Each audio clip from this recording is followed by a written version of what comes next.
자, 인사부터 하도록 하겠습니다. 안녕하세요. 네. 자, 이 정도 크기 괜찮나요? 예. 어, 새해 복 많이 받으세요. 네. 실제적으로 사실 이제 저는 새해라는 느낌이 아직은 없는 듯 하긴 한데, 여기 계신 선생님들은 이제 우리가 올해는 어떻게 공부를 해야 될지, 그리고 혹시 기출문제를 보신 분들은 이 정도 공부를 하려면 정말 어떻게 해야 될까? 또 고민도 하시고 이 자리에 오셨잖아요. 그래서 1, 2월 달에 이제 전체적으로 저희는 확실하게 기출에 나오는 개념들이 어떤 것이고 그 개념들을 공부를 하기 위해서는 무엇부터 해야 되는지 흔히 말하는 우리가 큰 산을 먼저 보는 게 가장 중요하고요. 그래서 실제적으로 큰 산을 보기 위해서는 우리가 뿌리에서부터 기반을 튼튼하게 해야 되잖아요. 그것을 우리가 흔히 말하는 도식이라고 말이 많이 하거든요. 그래서 도식을 확실하게 선생님들이 개념을 잡으시고 거기서 뻗어나오는 기출의 개념들을 쌓으시면 3, 4, 땡땡땡 이렇게 후반부에 갈수록 조금 더 거기다 살을 붙이면서 선생님들이 공부를 하시면 되거든요. 그래서 이 말을 하는 이유는 실질적으로 1월 달부터 너무 에너지를 쓰시다 보면 빨리 지치신 분들을 제가 많이 봤습니다. 무조건 처음부터 완벽하게 하면 좋지만 우리는 또 올해 어떤 책들이 나올지 모르고 실질적으로 하다 보면 공부의 깊이가 굉장히 또 넓어져서 어디까지 내가 끊어서 공부해야 될지 방향성을 잃을 수 있거든요. 그러다 보니 일단은 1, 2월 달에는 너무 깊게 자세하게 하기보다는 먼저 큰 산에 해당하는 뼈대부터 잡는 방향이 확실하게 선생님들이 흔들리지 않고 공부의 방향을 잘 가는 것 같다라고 하는 것을 제가 여러 해 동안 봤기 때문에요. 그렇게 공부를 하시면 좋을 것 같고, 그래서 저는 오늘 전체적으로 이제 PPT를 통해서 처음 준비를 해서 하는데요. 실질적으로 작년까지만 해도 제가 판서를 하면서 강의를 했기 때문에 이 PPT가 익숙하지 않아요. 네, 그러다 보니 선생님들이 능숙하지 못하더라도 아우 답답해 이렇게 속으로 하지 마시고, 아 선생님이 이렇게 처음 하다 보니까 약간은 능숙하지 못하구나, 또 하다 보면 되겠지요. 역시 공부도 그렇습니다. 처음에는 어렵고 힘들더라도 하다 보면 되는 게 또 임용의 그런 내용인 거죠. 그래서 오늘 선생님들이 이제 볼 자료는 먼저 PPT를 이제 받으셨을 것 같고요. 사실 이 PPT를 나눠줘야 될지 말아야 될지 굉장히 고민을 많이 했어요. 그럼에도 불구하고 이제 선택을 하시면 됩니다. 이 PPT는 참고용이고 이것을 선생님들이 제가 개념을 했던 것을 요약본으로 이제 활용을 하셔도 되고요. 그래서 단면으로 제가 해달라고 했던 것 같아요. 단면, 양면으로 해주셨나요? 그렇구나. 네. 자, 그럼 다음부터는 사실 정서는 양이 적으니까, 정서 자폐는 양이 적으니까, 부분의 여백에 이제 단권화식으로 선생님들이 요약본으로 나중에 가져가셔도 될 것 같고요. 나름대로 거기를 활용하셔도 될 것 같고, 또 가로로 된 도식화가 있을 겁니다. 가로로 된 도식화도 이거는 흔히 우리가 그 교재 앞에 있는 것을 조금 더 자기가 내 나름대로 써머리를 만들고 싶다라고 하는 분들을 위해서 나눠드린 건데요. 실질적으로 PPT 자료도 물론 활용할 수도 있겠지만 얼마 전에 연구 결과가 나왔더라고요. 아무리 컴퓨터로 공부를 하든 뭐 하든 자기가 필기한 만큼 인출되는 것이 훨씬 더 효과적인 건 없더라 이렇게 얘기를 하더라고요. 결국 힘들어도 쓰면서 공부하는 게 나중에 보면 훨씬 더 기억에 많이 남고 우리는 뭐 실제 시험도 쓰면서 채점이 매겨지는 것이기 때문에 쓰는 걸 좀 더 익숙함으로 만드실 필요가 있을 것 같아요. 그래서 도식화 활용도 조금 더 선생님들이 키워드로 쓰든지 나중에 스터디 하시면서 여기 있는 거 한번 묻고 답해보자, 이거 한번 우리 그대로 써보자, 뭐 이런 식으로 해서 활용을 하시면 굉장히 좋을 것 같습니다. 그래서 인강 선생님들도 오늘 보면 이제 자료가 많으셔서 PPT를 뭐 뽑으셔서 활용하셔도 되고 방금 말씀하신 것처럼 도식화를 이제 나름대로 활용을 하셔도 될 것 같고요. 그리고 정서 및 행동장애 파트에서 기출문제하고 문제편이 있을 것입니다. 그죠? 그래서 정답편하고 문제편이 있는데 이 정답편까지 드리는 이유는 실질적으로 우리가 배웠던 내용을 바로 생각나서 쓰면 너무 베스트인데 그렇지 않을 수도 있잖아요. 그래서 정답편은 제가 수업 중에 선생님 바로바로 이거에 관련된 개념은 이렇게 나왔어요 라고 해서 개념 개념 배웠던 거 문제 한번 풀어보고 그 문제에 나왔던 기출이 계속 어떻게 패턴으로 돌아가고 있는지 확인해보고, 그리고 선생님들이 스터디를 활용한다든지 아니면 따로 개별적으로 공부할 때는 문제편을 통해서 내가 안 보고 쓰는 연습을 해보시는 게 굉장히 중요할 것 같습니다. 그래서 결국 1, 2월 달에는 기출에 나왔던 개념과 그에 대한 문제들 확실하게 선생님들이 뻗어나가는 식으로 공부를 하실 필요가 있을 것입니다. 그래서 저는 오늘 하면서 선생님 뭐 책 보세요 라고 얘기를 할 거고, 그럼 기출문제 우리가 관련된 거 한번 풀어볼까요? 했을 때는 정답편을 선생님들이 보면서 문제를 보셔야 페이지가 다르니까 정답편으로 저희가 진행을 하는 걸로 하도록 할 거고요. 그 다음에 공지사항 중에서 형성평가에 관련된 내용도 있을 거예요. 근데 형성평가를 해서 학원 측과 얘기를 해보니까 그 시스템이 여러 교과가 많다 보니까 아직은 구축되지 않았대요. 그래서 학원도 이번에 처음으로 실시가 되는 것이기 때문에 아직은 그게 이제 구축되는 게 조금 더 시간이 걸릴 거라고 해서 제가 확실하게 되면 그걸 이제 공지사항으로 다시 한번 안내를 해드리도록 할게요. 그리고 이제 교재가 새로 나왔거든요. 나온 거고요. 우연찮게 오늘 제가 또 핑크를 입었네요. 네, 그래서 이 교재와 작년 교재는 다릅니다. 그런데 뭐 내용이 많이 바뀌었다라고 하기보다는 작년 교재에서 조금 더 저희가 깔끔하게 해야 될 필요, 그리고 사실은 또 기출이 내용들 중에서 추가적으로 할 부분이 조금 더 있긴 있었습니다. 그래서 작년 교재 가지고 계신 분들은 오늘 정서및 행동장애는 변화가 크게 있지 않아서 그대로 보시면 되되 약간의 쪽수만 다를 것 같아요. 그 쪽수가 작년에 11포인트였는데 올해는 또 10포인트로 줄여서 조금 더 깔끔하게 했거든요. 그래서 페이지 수가 다르니까 내용적인 부분을 보고 선생님들이 따라오시면 될 것 같고, 조금 더 달라진 부분은 이제 카페 업로드를 해드린다라고 했기 때문에 그걸 참고해서 보도록 하시면 되겠습니다. 아시겠죠? 네. 오늘 이제 처음부터 진도를 나가야 되는데요. 공부할 준비 다 된 거 맞죠? 네, 들어가도록 하겠습니다. 오늘 첫 번째 해야 되는 정서 및 행동장애 파트는 실질적으로 유초중 문제에서도 굉장히 쉽게 나오기도 했었고, 우리가 특수교육학이라고 하는 전체 영역을 살펴봤을 때 그렇게 어려운 장애 영역은 아닙니다. 그래서 오늘도 저희도 자세하게 중요하지 않은 영역을 들어가기보다는 우리가 중요한 내용들 위주로 좀 더 그 부분을 자세하게 들어가는, 제 말은 무슨 말이냐, 전체적으로 정서 및 행동장애 영역은 그렇게 문제가 난이도가 높지 않기 때문에 필요하지 않는 부분들은 좀 넘어갈 거고요. 중요한 것들 위주로 자세하게 설명하는 개념식으로 들어가도록 하겠습니다. 그래서 제 수업은 크게 이제 정서 및 행동장애에 해당하는 도식을 먼저 해드릴 거고, 그 도식에서 조금 더 세부적인 내용 위주로 들어가도록 할 건데요. 도식은 아까 봤던 선생님들의 뭐 교재 첫 페이지에 있는 거 참고하셔도 되고, PPT 있는 거 참고하셔도 되고, 가로에 있는 거 참고하셔도 되고, 마음대로 선택하도록 하세요. 네. 자, 이제 크게 한번 도식을 한번 살펴보도록 할 건데요. 우리가 이제 정서 및 행동장애는 크게 이제 도식화로 이루어져 있고요. 첫 번째는 정서 및 행동장애 정의와 분류에 대해서 이제 배우도록 하겠습니다. 그래서 정서 및 행동장애가 각각의 의사가 바라보는 관점, 아니면 정서 및 행동장애에서 특수교사가 또 바라보는 관점 등등의 다양한 정의가 있을 것이고요. 그래서 어떻게 분류하는지를 첫 번째 볼 거고, 두 번째 파트에서는 그럼 이러한 정서 및 행동장애를 판별할 때 어떻게 할 거냐. 그래서 이 판별하는 부분에 있어서는 선별이라는 용어도 있고, 우리가 앞으로 진단이라는 용어를 배울 건데요. 저희는 선별에 관련된 부분만 볼 거고, 진단에 관련된 부분은 나중에 사전과 평가라고 해서 그 부분에서 진단 부분을 우리가 정확하게 또 자세히 배우는 식으로 진행을 하도록 할 겁니다. 그리고 정서 및 행동장애 하면 가장 꽃이라고 할 수가 있어요. 그래서 선생님들이 공부를 하실 때 개념적 모델에서 항상 시험 문제가 출제가 되고, 내가 먼저 1순위를 잡는다면 정서 및 행동장애에서 개념적 모델이라고 하는 것부터 확실하게 알고 넘어가야 된다는 거죠. 나머지 부분들은 보면 쉽게 알 수 있는 내용들이기 때문에 가장 중요한 파트고요. 네 번째는 정서 및 행동장애 교육입니다. 교육은 각각의 장애 아동들의 진단명에 대해서 우리가 간단히 배울 건데, 그거는 예를 들어 쟤 품행장애야, 쟤를 보니까 ADHD야 라고 하는 진단 기준들을 저희가 한번 살펴보는 식으로 들어가 보도록 하겠습니다.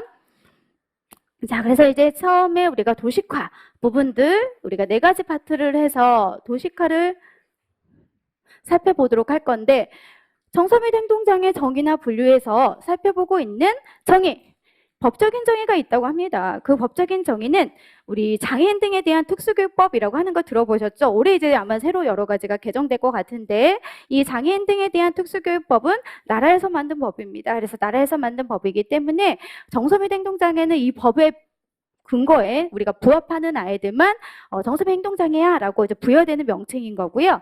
그리고 임상적 정의에 대해서 앞으로 배울 거예요. 임상적 정의라고 하는 것은 의사들에 의해서 진단되는 진단명이라고 이제 보시면 되고, 그다음에 교육적 정의. 특수교사죠.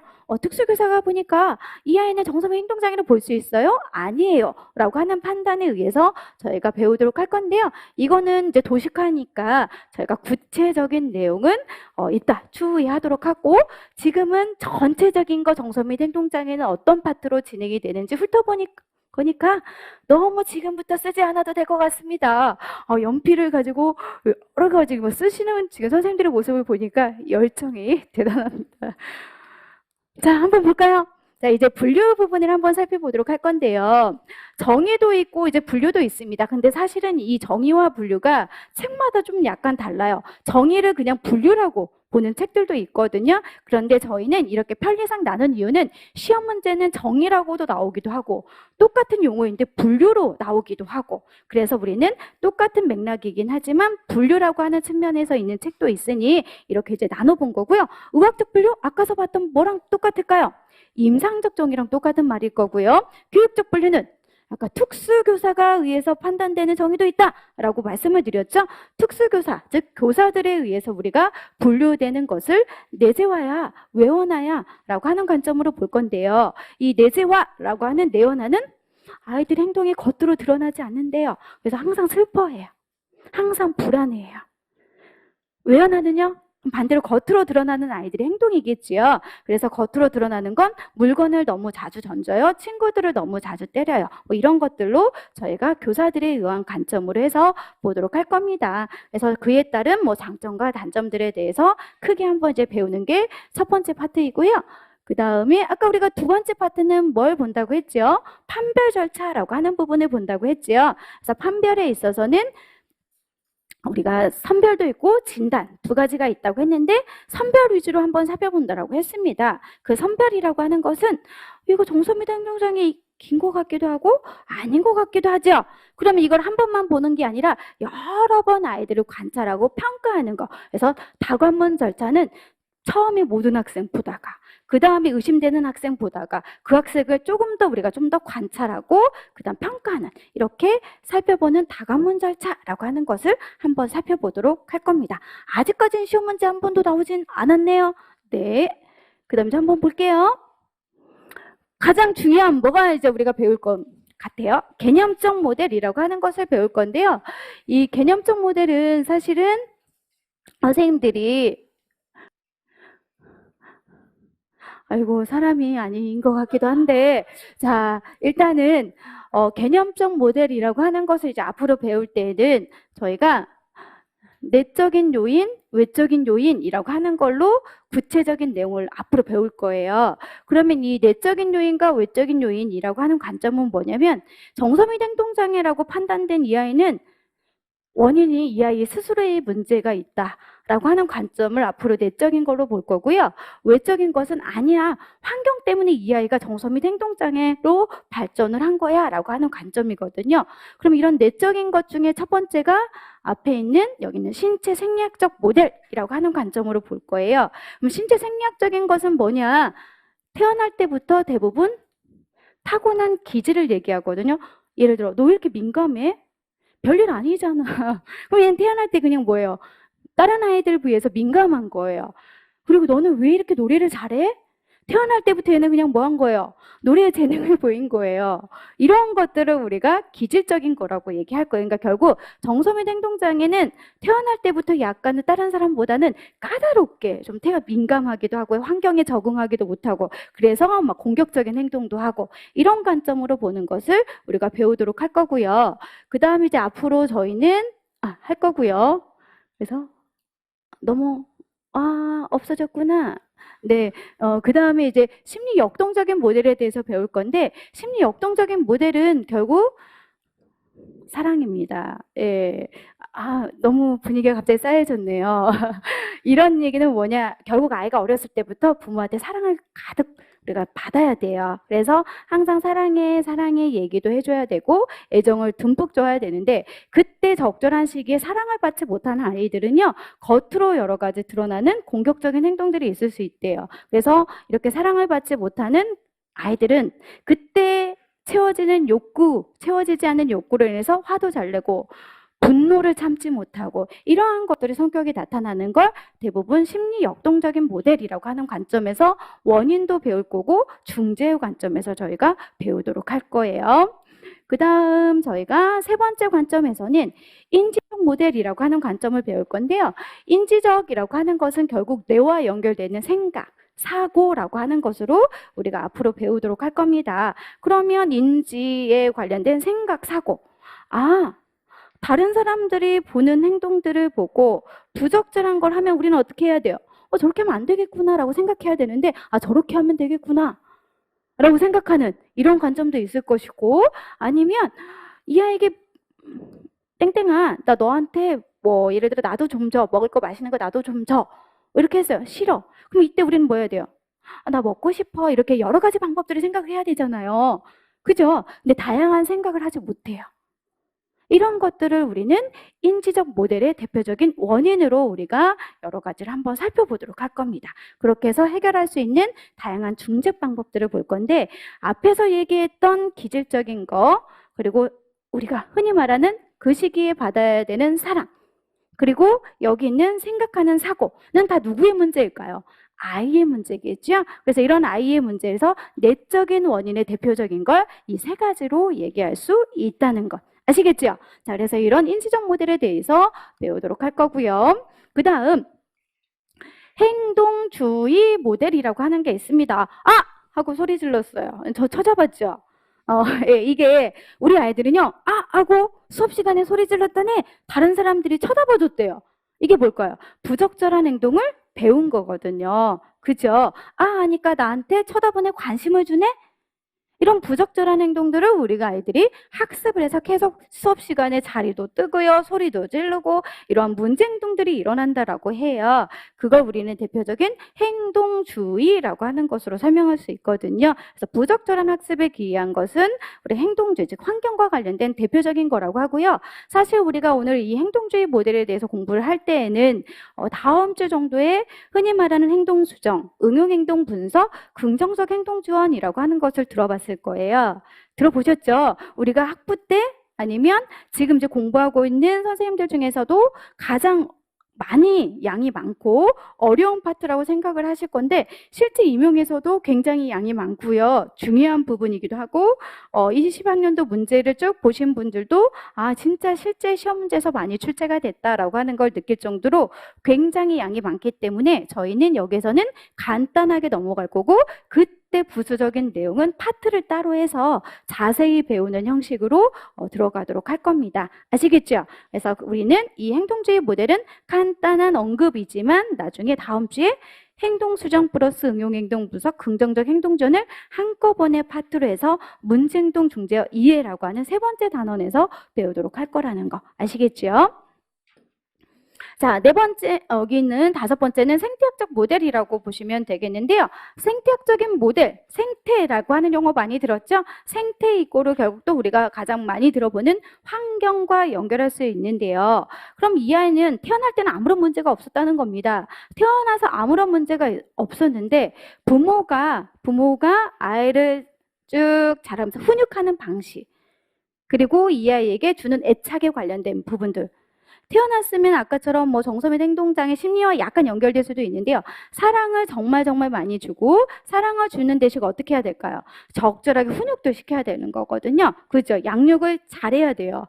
근데 생각보다 어렵더라고요. 정말 내 자식은 내 뜻대로 안 되는 거 맞습니다. 네, 그래서 적절하게 양육을 해야 되는데 그 양육 방식에 있어서 부적절한 경우, 아니면 조금 더 나가서는 가정뿐만 아니라 학교에서의 선생님, 친구들로 인한 것에 정서 및 행동장애로 발현될 수 있는 부분들을 우리는 생태학적인 모델로 볼 건데요. 선생님들이 여기 이제 생태학적 모델을 공부를 하실 땐 많이 들어보셨으니까 가장 중요한 개념인 브로펜 브레너에 의한 문제들이 많이 우리가 언급이 되고 있습니다. 실질적으로 굉장히 중요한 용어이기도 하고요.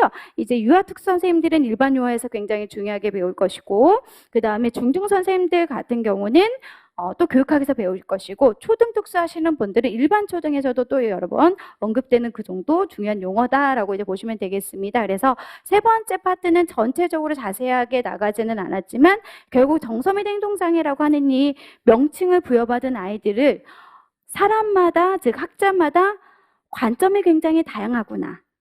그런 관점이 다양한, 이론적인 관점이 다양한 걸 개념적 모델이라고 하고, 그 개념적 모델에서 내적인 원인으로 살펴보니까 첫 번째는 기질적인 걸로 대표적으로 예시했던 신체생리학적인 모델, 두 번째는 심리역동적 모델, 세 번째는 인지적 모델, 그리고 외적인 부분의 영향으로 받는 행동주의 모델, 그리고 생태학적인 모델이라고 하는 것을 우리가 앞으로 중점적으로 배우는 거구나 라고 생각하시면 되겠습니다.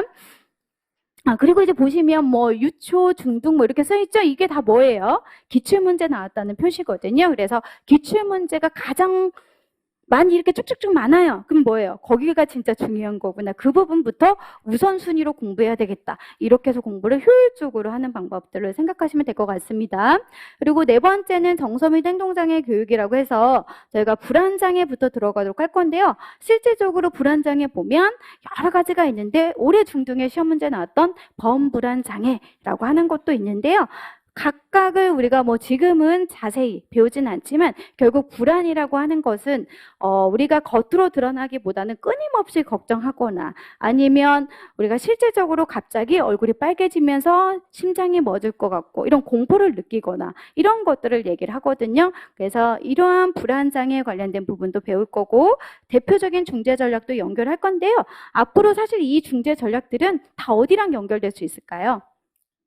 네, 개념적 모델에서 나왔던 부분과 다 연결되는 파트이기도 합니다. 그래서 배웠던 거 다시 한번 언급되는 그렇게 해서 검토를 해보시면 좋을 것 같습니다. 그래서 불안장애도 배울 거고 그리고 보면 외상 및 스트레스 관련 장애라고 하는 것도 배우고 많이 이거 들어보셨었죠? 어떤 충격적인 사건, 사고를 경험한 아이들은 계속 또 그러한 일이 일어날 거라고 생각하는 것을 외상 후 스트레스 장애라고 하고요.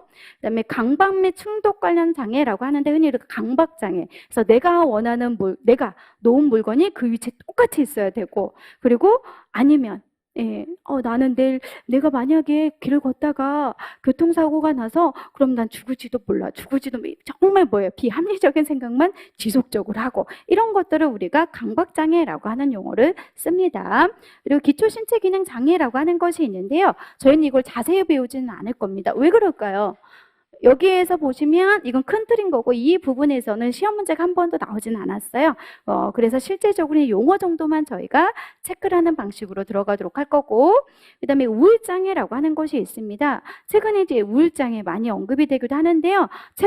많이 사회적으로는 언급이 되기도 하지만 실질적으로 시험 문제가 나오지는 않았습니다. 그래서 과거의 객관식의 정도만 나왔지 최근에서는 한 번도 이제 언급되지 않았지만 우리는 그래도 특히 주요 우울장애라고 하는 파트를 굉장히 중요하게 배우고 있기 때문에 그 부분만 좀 더 자세히 언급하는 방식으로 들어가도록 할 거고요. 가장 중요한 건 뭘까요? 보이지요? 이건 너무너무 중요하구나 라고 하는 것들을 보입니다. 그래서 품행장애라고 하는 것이 우리는 거의 매번 시험 문제가 자주 출제가 되는 거고요. 이 품행장애가 왜 자주 출제가 될까? 실제적으로 학교폭력 결국 정서 및 행동장애만 문제가 있는 건 아니고 학교 폭력을 하는 아이들 보면 대부분 친구들을 괴롭히거나 다른 사람한테 피해를 주죠. 그래서 일반적인 아이들로도 대부분 이렇게 판단되는 확률들이 굉장히 높다라고 해요. 그래서 이런 품행장애 진단 기준을 저희는 굉장히 자세하게 배울 거고요. 자세하게 배운다는 건 앞에서는 그냥 중요한 개념 정도만 저희가 밑줄을 치고 용어의 정의에서 키워드만 외우시면 되지만 이거는 진단 기준에 나와 있는 자세한 내용까지 100% 이제 암기하고 공부를 해야 되는 파트거든요. 그래서 그냥 의사가 만든 이 파트는 정확하게 뭐 해야 된다? 암기를 하셔야 되는 굉장히 중요한 내용이다라고 보시면 되고, 그러한 것들을 우리는 같이 함께 적용을 해서 적대적 반항장애와 연결해서 한번 살펴보려고 합니다. 아시겠죠? 그래서 굉장히 중요한 거고요. 그 다음 저희는 주의력 결핍 과잉행동 장애라고 하는 것도 볼 건데, 이 주의력 결핍 과잉행동 장애 많이 들어보셨었죠. ADHD라고 하는 걸 많이 들어봤을 건데, 실질적으로 이 ADHD는 또 학자에 따라서 아니면 이게 장애 범주는 아니다. 요즘에 이런 관점이긴 해요. 그렇지만 우리는 이제 임용과 관련해서는 18년도 중등에 나왔었고, 그의 유아와 초등 아직 나온 적은 없죠. 그래서 여기에 따른 또 진단 기준도 저희가 자세하게 외워야만 또 문제에 대비를 할 수 있다라고 보시면 되겠습니다. 자, 그리고 이제 마지막에 우린 특장애와 관련된 것들을 이제 배울 건데요.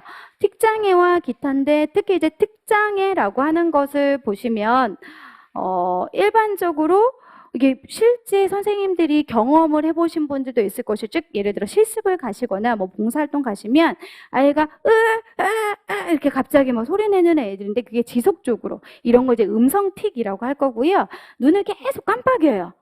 이런 건 움직이는 거에서 운동틱이라고 할 거거든요. 그게 어느 정도까지 나타나느냐에 따라서 일과성인지 아니면 우리가 이걸 좀 더 지속적으로 나타나는 것을 뭐 만성과 관련된 부분 또 같이 여러 가지 복합적으로 나타내는 걸 뚜레장애 뭐 이런 식으로 해서 한번 살펴보는 방식으로 진행을 할 겁니다. 그래서 전체적인 도식화를 쭉 머릿속에 다시 한번 그려보는 의미로 정리를 해보면 첫 번째 파트는 정의와 분류에 대해서 간단하게 내재와 외재와 이런 교육적, 임상적 부분을 배운다면 두 번째 선별에 관련된 건 다관문 절차라고 해서 여러 번 아이가 정서 및 행동장애인지 한번 살펴보는 방법이래. 세 번째는 선생님이 굉장히 중요하다고 했는데 이 세 번째 방식을 보니까 아이 대상아동 한 명을 놓고 학자마다 바라보는 이론적 관점은 굉장히 다양했어. 그래서 시험 문제를 우리가 앞으로 접해볼 때 이런 다양한 이론적 관점에서 바라보는 원인은 무엇이고 그 원인에 따른 중재 전략은 무엇인지 확실하게 기억을 해야만 그에 따라 문제를 풀 수 있어. 예를 들면 이 아이는 기질적인 문제라고 했는데 지도 전략은 우리 인지, 아까부터 사고에 관련된 걸로 중지하면 맞을까요? 틀릴까요? 틀리겠지요. 그래서 원인이 신체 생리학적 모델이면 그에 따른 중재는 반드시 뭐 예를 들어 아직 배우진 않았지만 약물이나 아니면 그에 따른 식이요법 이렇게 짝으로 연결되는 식의 문제들이 많이 출제가 된다라고 보시면 되고요. 그 다음에 마지막 파트에서는 각각의 장애 진단명에 대해서 배웠습니다. 이 아이의 진단명을 주고 범불안 장애인지 품행장애인지 뭐 ADHD인지 품행장애 중에서도 얘는 어떤 항목에 속하는지 이런 것들을 배우는 게 네 번째 파트다라고 보시면 될 것 같습니다. 자, 그래서 이제 도식화는 간단하게 우리가 이렇게 정서 및 행동장애에 대해서 배우도록 할 거고요. 제 속도가 너무 빠른가요? 괜찮습니까? 네. 크게 대답하셔도 괜찮아요. 자, 그래서 이제 본격적인 내용으로 이제 들어갑니다. 공부하시기 또 편하게 하시기 위해 도식화를 다시 한번 제가 여기다 갖다 놨습니다. 선생님이 아까 법적인 정의 장애인 등에 대한 특수교육법을 얘기해줬어. 거기서 말한 6가지에 대해서 배울 거고 임상적 정의? 의사들이 만든 책이래. 의사들이 만든 책에 의해서 여기는 쭉 진단 항목 보니까 품행장애래. 앞에서 배웠던 쭉 진단 항목을 보니까 주요 우울장애래. 이렇게 판단하는 정의구나. 교육적 정의? 아까 선생님이 교사들에 의해서 판단되는 정의라고 얘기를 해줬어. 그 중에서도 우리는 최근에 시험 문제를 살펴보니까 이런 교육적인 정의에 의해서 교사들에 따라서도 우리 흔히 말하는 정서 및 행동장애를 판단하는 기준은 약간 차이가 있대. 그게 무슨 말이냐? 우리 아이들, 즉 정서 및 행동장애로 보이는 아이들, 어떤 교사는, A라는 교사는 굉장히 마음씨가 착해요. 그래서 이 아이가 물건을 던졌을 때 자주 던지고 던지는 부분이 굉장히 다른 사람한테 해가 될 정도로 심각해요. 자주 나타나요. 우리 여러 가지 문제도 같이 있어요. 그래도 괜찮아. 이거 정서미 행동장애로 보지 않는 관점도 있고, 어떤 교사는 또 뭐예요? 빈도, 심각성 이것들에 따라 좀 더 예민하게 보는 관점도 있고. 하지만 우리는 기출문제를 풀어야 되기 때문에 결론적으로 정서및 행동장애라고 하는 것을 살펴보니까 일반적인 아이들보다는 문제 행동의 빈도도 심하고 심각성도 심하고 지속도 오래되고 그리고 여러 가지 문제도 같이 하고 있다라는 것을 우리는 뭘로 판단하자? 교사들이 바라보는 정서 및 행동장애로 주로 얘기한다. 이렇게 보는 관점들이 시험 문제 초등에 한 번 정도 출제가 됐었거든요. 그것을 우리가 살펴보는 방식으로 진행을 하도록 하겠습니다. 네. 자, 그래서 넘어가도록 하겠습니다. 자, 그럼 이제 교재랑 연결해서 이제부터 한번 내용을 살펴보도록 하겠습니다.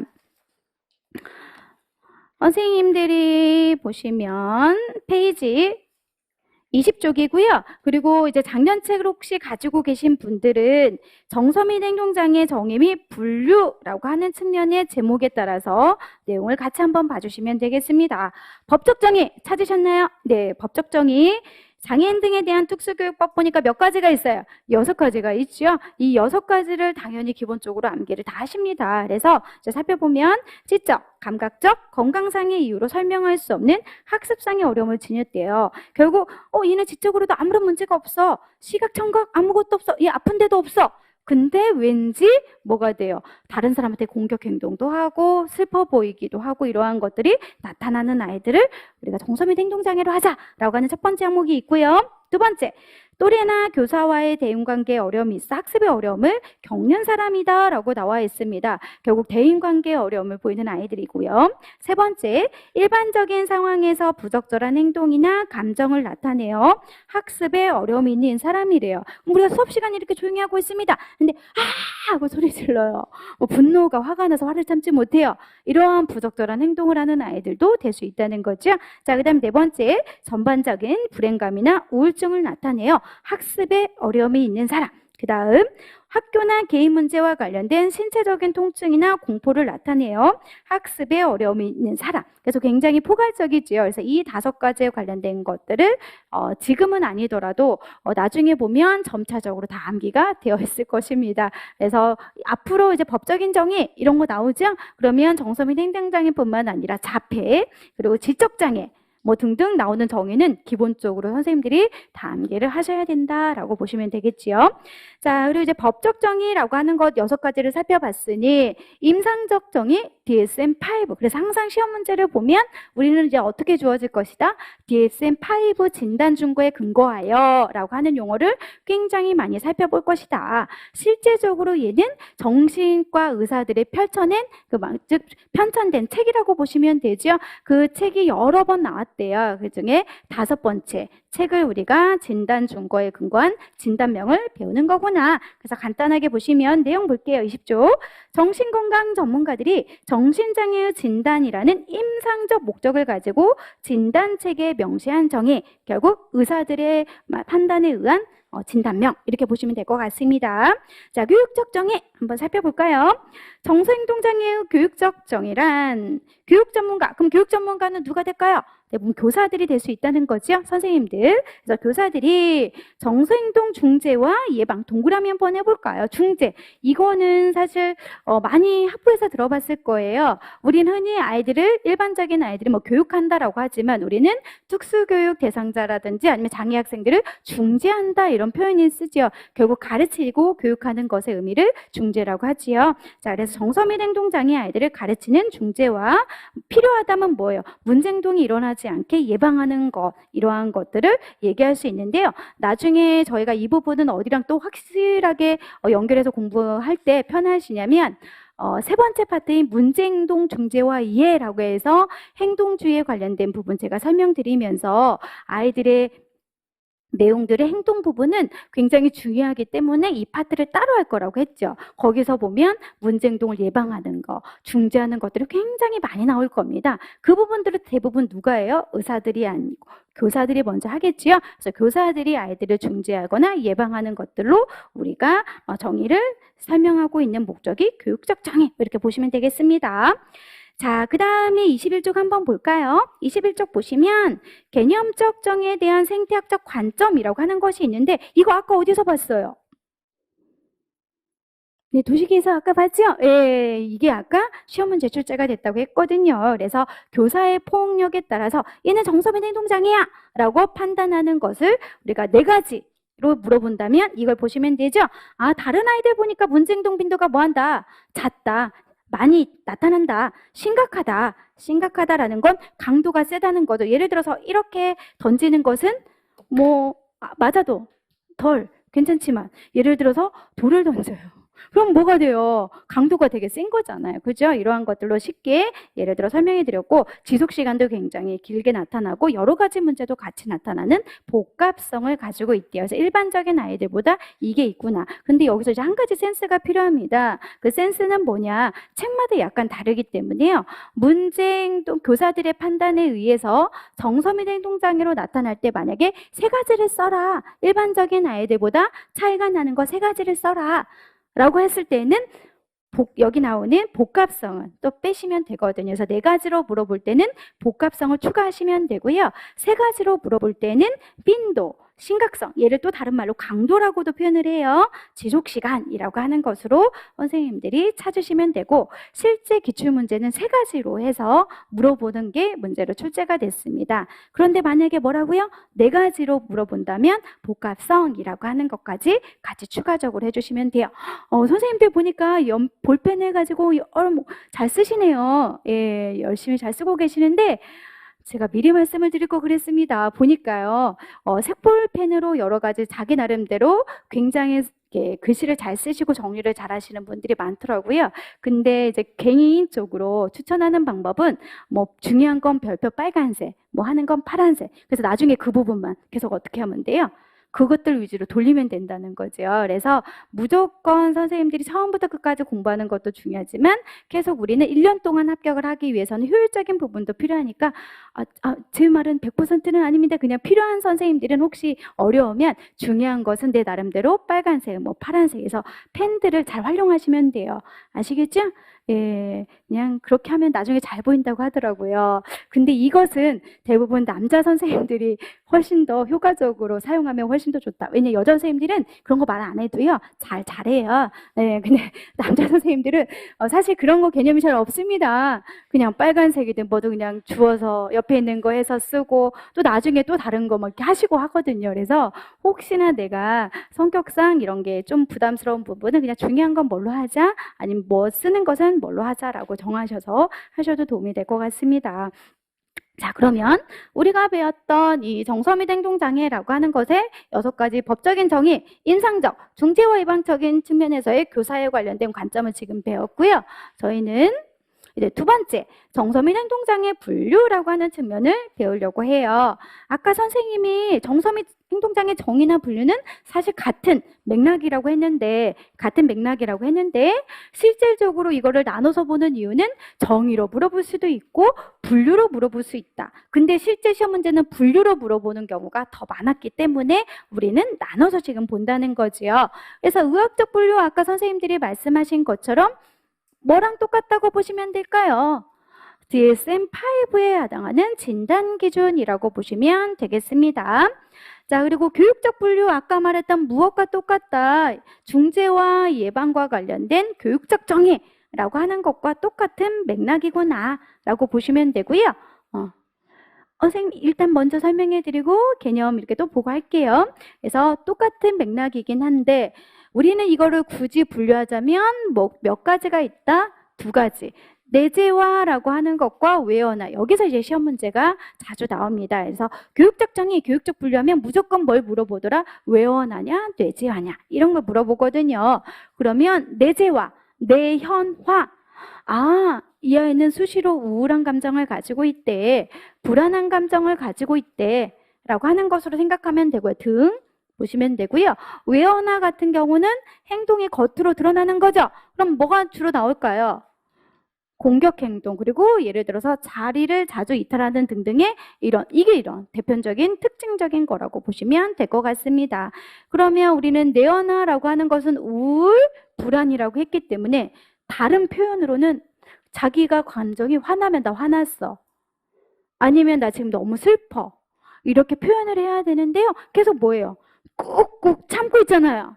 그죠? 그래서 자기의 감정을 과잉 통제한다라고 하는 용어와 똑같은 맥락으로 설명해서 하기도 해요. 내연화 요인 하면 얘를 과잉 통제의 성격을 지닌다라고 얘기하기도 하고요. 그럼 외연화라고 하는 것은 계속 선생님이 행동이 겉으로 드러나는 것이다라고 했기 때문에 얘는 내가 가르쳐도 정말 통제가 안 돼.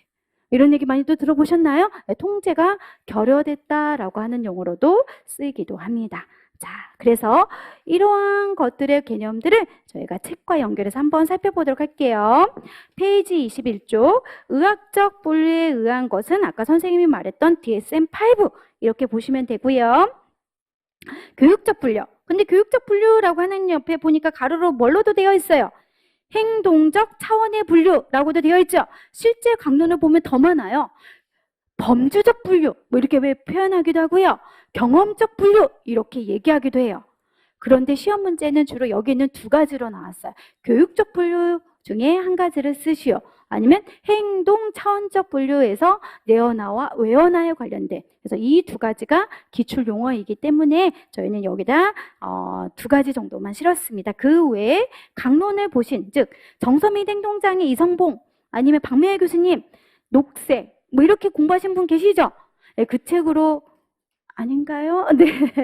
혹시 그 책으로 공부하신 분들은 경험적 분류, 범주적 분류라고 했을 거고 아니면 정서 및 행동장애인데 윤점영 교수님, 김미경 교수님 뭐 이렇게 나오는 표지로 공부하신 분이 계실 거예요. 그 책을 보면 행동 차원적 분류 이렇게 또 나오죠. 그렇다고요. 네, 아무튼 자 그래서 거기에 관련된 내용을 보니까 내전화 요인은 뭐라고 하더라? 과잉 통제. 그래서 이 아이는 계속 우울하고 슬프고 불안하고 위축되어 있고 이런 성격들이 나오면 내재화 이렇게 쓰시면 되고요. 그다음 외연화 요인 한번 볼까요? 외연화 요인은 통제가 결여에 따라서 공격적인 것도 많이 드러나고 친구들과 아니면 부모, 교사한테 반항적인 행동도 굉장히 많이 드러나는 아이들의 성격이구나라고 보시면 되겠습니다. 그래서 시험 문제는 이 부분에 있어서도 외연화가 많이 등장하고 그 외연화 중에서도 뭘까요? 찍어보세요. 제가 아까 진단명 막 얘기하면서 실제 시험 문제에 나오는 자세한 것까지 다 외워야 된다는 품행장애 그래서 같이 연결돼서 나와요. 품행장애 아이에 놓고 얘가 내재화냐 외연화냐 그럼 선생님들은 어떻게 써야 될까요? 외연화 이렇게 쓰셔야 된다는 거지요. 네, 자 그럼 우리는 이 두 가지가 중요하다고 배웠고 이 두 가지를 얘는 내재화야 얘는 외연화야 라고 불렀을 때 얻을 수 있는 장점하고 단점이 있대요. 자 이거 하기 전에 잠깐 저를 보세요.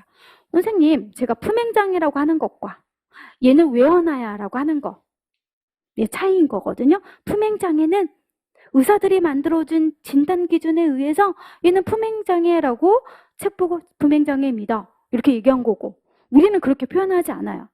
교사는 어떻게 한다고 얘네들은 외연화 분류에 속한 것 같아요 라고만 얘기해요. 결국 뭘까요? 낙인이 덜한데요. 쟤는 품행장애라 보다는 얘는 외연화의 문제를 좀 어려움을 보이고 있대. 굉장히 포괄적인 거죠. 그래서 낙인이 좀 더 덜 된대요. 이런 장점도 있다라고 보시면 되고요. 또 있습니다. 장점에 관련된 거. 잠깐만요. 아이고, 제가 이미 여기 다 써놓고 이렇게 들어갔네요. 낙인의 효과도 줄이고요. 내재화 문제에 훨씬 더 관심을 많이 가진대요. 그래서 예전에는 우리 아이들이 너는 정말 얌전해. 선생님 말 너무 잘 들어. 왜요? 하루 종일 선생님이 시키는 것만 하고 얌전히 앉아있어요. 근데 요즘에는 그런 아이들이 뭐예요? 더 심각하잖아요. 우울증이 있을 수도 있고요. 위축도 있고 불안감이 있을 수 있죠. 그래서 외재화, 내재화 이렇게 했을 때 효과적인 건 기존에 겉으로 드러나는 이런 아이들보다 훨씬 더 내재화에 뭐한다? 관심을 가지고 있는 게 교육적인 분류에서의 특징이다라고 하기도 합니다. 한 가지 교재에 보면 더 있어요. 예방과 중재를 좀 더 신경 쓸 수 있대요. 왜 그럴까요? 아까 이거 어디서 봤나요? 아까 어디서 봤죠? 교육적인 정의. 에서 예방 중재 이런 거 들어봤죠? 교사들이 내연화야, 외연화야 뭐 이렇게 얘기한대요. 결국은 내어나 외어나 아이들이 장애 진단으로 가지 않기 위해서 교사는 계속 뭐예요? 얘가 문제 행동을 일으키지 않도록 내가 어떻게 가르치면 될까? 어떻게 하면 중지하는 게 더 효과적일까? 미리 예방할 수 있는 방법은 뭘까? 미리 교사들이 뭐예요? 연구하잖아요. 그죠? 그래서 내재화 외연화라고 부르고 나중에 품행장애, ADHD 이런 걸로 진단명이 나타나지 않도록 뭐 하더라? 미리 교사들이 예방하고 중재를 열심히 할 수 있다. 이러한 장점들이 있다라고 보시면 되겠습니다. 하지만 단점은요. 이 두 가지 같이 있는 아이들은 어떻게 할 거야? 그죠? 그래서 장애의 동시 발생 이렇게 얘기합니다. 이 두 가지를 가지고 있는 아이들은 어떻게 아이를 지도할 건지에 대한 해결 방법은 아직 나타나지 않았다라고 되어 있어요. 그래서 선생님들이 교재 21쪽에 제가 설명해 드렸던 뭐 낙인의 효과도 있고 좀 더 구체적인 중재를 우리가 지도할 수도 있고 내재와 관심 가질 수도 있지만 문제는 뭐다? 이 장애가 두 가지 동시에 가지고 있는 동시 발생인 아이들을 어떻게 지도할 건지는 아직까지 나타나지 않은 단점도 있다라고 보시면 되겠습니다. 아시겠죠? 자, 그럼 여기에 관련된 내용들을 저희가 배웠으니까 문제를 아직 선생님들이 풀 수 있는 단계라고 생각하지 않을 수도 있으나 PDF 자료를 저희가 잠깐 보고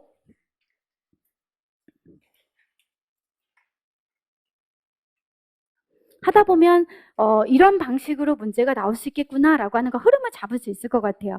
문제 빨리 풀고 싶었죠? 근데 속으로 한번 풀어보시고 저희가 한번 보도록 할게요. 어떤 관점에서 나오는지 한번 살펴보도록 하겠습니다. 문제에 출제된 것들 위주로만 한번 살펴보려고 하는데요.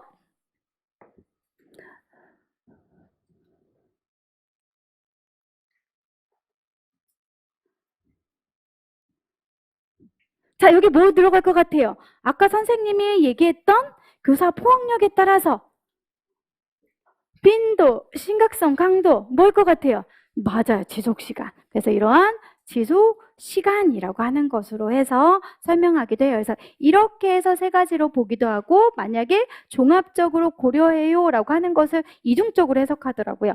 이러한 것들이 종합적으로 나타내요 라고 하기도 하고 아니면 네 가지로 본다면 복합성 이렇게 보기도 하고요. 그렇지만 어떤 거든 상관없이 우리는 뭘로 여기는 들어갈 수 있어요? 네.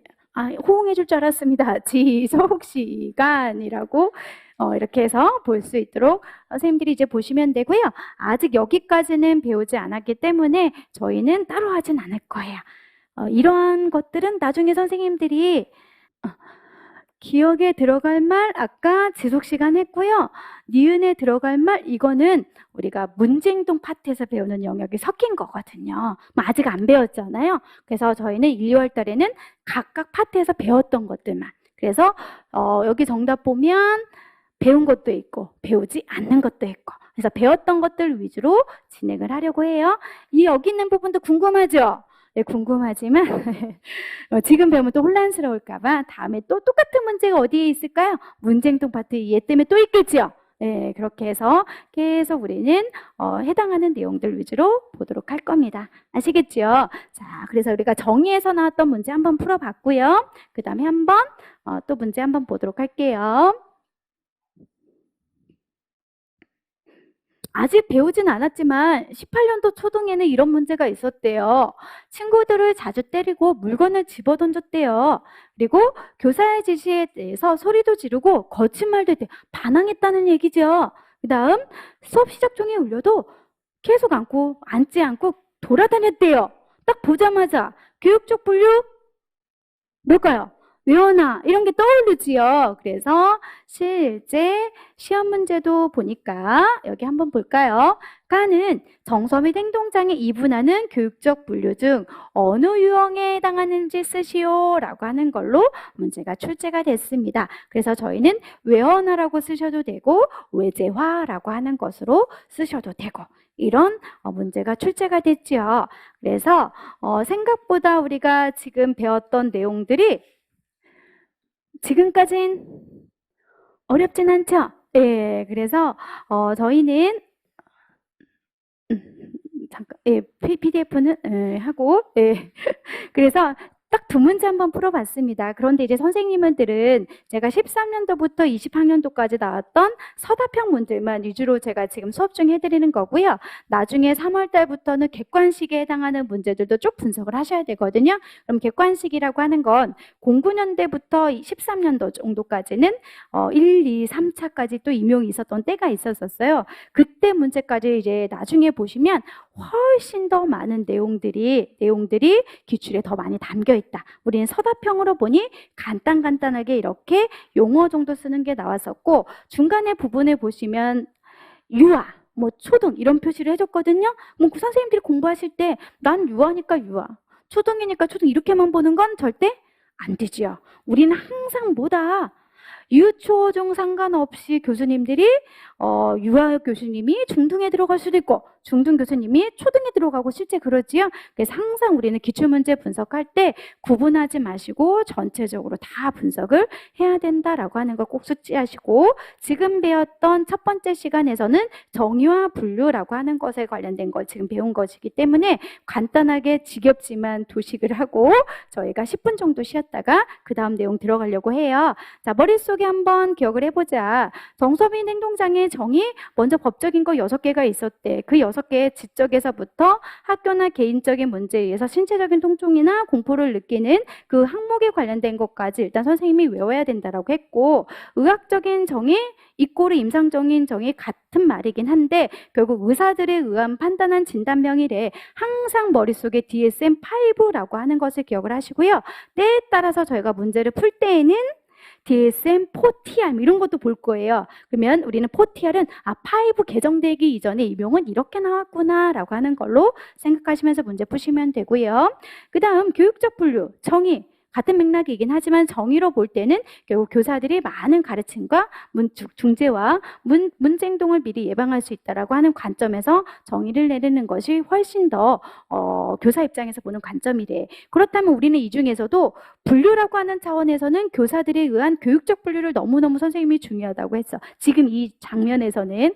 그렇죠? 교육적 분류. 뭐 교육적 분류라고 하는 것은 크게 두 가지로 분류하는데 외연화도 있고 내재화와 관련된 부분이래. 그럼 내재화는 얘가 항상 불안하고 우울하고 위축되어 있는 거래. 그래서 보니 자기의 감정을 과잉 통제하는 이런 성격과 이꼬르가 된대. 그 다음 외연화, 외재화라고 부르는 것은 반항적인 행동이라든지 아니면 거친 행동들을 주로 나타나는 거래. 그래서 얘를 겉으로 드러나는 행동이기 때문에 통제가 결여가 됐다라고 하는 것으로도 표현할 수 있는 거구나. 그럼 이렇게 내재와 외연화로 표현해줄 때 우리가 얻을 수 있는 장점은 뭘까?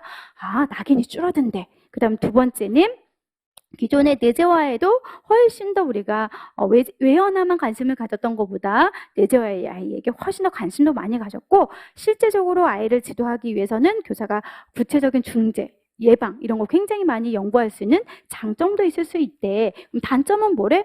두 가지 나타나는 거 어떻게 하냐? 그래서 내연화, 외재화 이렇게 두 가지 문제도 될 수 있지만요. 나중에 큰 틀에서는 정서행동 장애 아이들이 또 뭐예요?